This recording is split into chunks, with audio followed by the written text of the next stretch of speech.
Welcome to The Explainer. So let's talk about Prague. It's one of the most beautiful cities in Europe, right? Absolutely stunning. But what if the story we've been told about how it was built is wrong? Today, we're diving into a really fascinating theory that says Prague wasn't built piece by piece, but was actually inherited. Okay, to get us started, just look at this quote from our source material. It really frames the whole idea perfectly. It's looking at Prague not just as some old city, but as a genuine puzzle box, one that really challenges what we think was possible back then. So where does this idea even come from? Well, it all starts with something you can see with your own two eyes. The argument is that Prague's architecture just seems too big, too complex, too perfectly planned to fit the official historical timeline. Yeah, the folks who dig into this theory point to what they call architectural anomalies. I mean, look at the sheer scale of it all. It feels like it was designed with a single, massive master plan. And then you have the details, the incredible precision in the stonework, these giant copper domes. How do you do that with just hand tools? It just doesn't seem to add up. And the designs look so similar across centuries of supposed construction, which makes them think maybe the core of the city wasn't built, it was found. And that, right there, is the huge question at the heart of all this. Does the evidence we can actually see and touch in Prague today really match the story we read in the history books? Or is it pointing to something else? All right, to really get a feel for this, let's zoom in on one famous example. We're talking about the incredible National Museum that sits right at the top of Wenceslav Square. And this is where it gets really interesting, right? You've got two completely different stories. The official version says it was designed by Josef Schultz and opened in 1891. Simple enough. But the alternative theory? It says Schultz didn't build it from the ground up. Nope. It suggests he basically found a much older building and just gave it a facelift, rebranding an ancient structure for a new era. So what's the evidence for this? Well, they point to a few clues.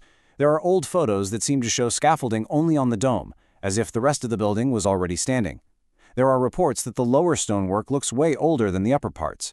And get this, in the 1970s, workers supposedly found foundations that didn't even match Schultz's blueprints. Plus, the official timeline says it was built in just 6 years.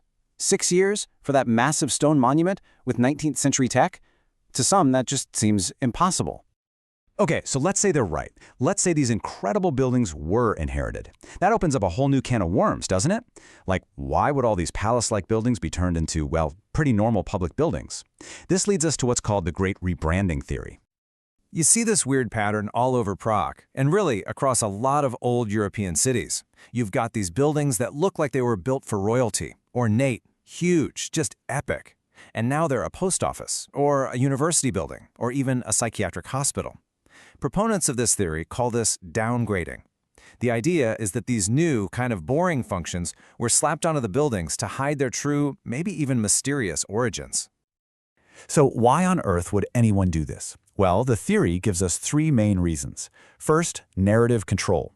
You can't just say, hey, we found this building. So you make up a story and an architect. Second, containment. What if these buildings had weird acoustic properties or some kind of energetic function you didn't understand? Well, you chop them up with new walls and neutralize whatever was going on. And third, and this one's kind of clever, erasure by utilization. The absolute best way to make a legendary building feel ordinary is to turn it into a government office and drown it in paperwork. So, if the real history was scrubbed from the record books and covered up with new functions, where else would you look for the truth? Well, this is where the theory gets really fascinating. What if the memories were preserved, not in books, but in folklore? The argument goes like this. What if all those famous legends and myths from Prague aren't just fairy tales? What if they're actually distorted memories, echoes of a forgotten time, when some kind of advanced technology or knowledge was just normal? And check this out. This slide is a perfect illustration. It reinterprets Prague's legends through this Tartarian lens, which is this bigger theory about a lost global civilization. So suddenly, the Golem of Prague, it's not a magical clay monster, it's a distorted memory of some kind of advanced robot. The famous alchemists? Maybe they were really just scientists guarding the last scraps of advanced knowledge. And all those stories about underground tunnels? Perhaps they were talking about a real ancient infrastructure network. This all points to a key concept in this theory, something they call the signature of inheritance. The legend of Prague's astronomical clock is the perfect example. The story says the clockmaker didn't invent it, he just figured out how it worked. He could maintain it, he could fix it, but he couldn't build another one from scratch. You see that pattern? That, the theory says, is the classic sign of a society that has inherited technology far beyond its own understanding. And then there's the stuff you can literally just see.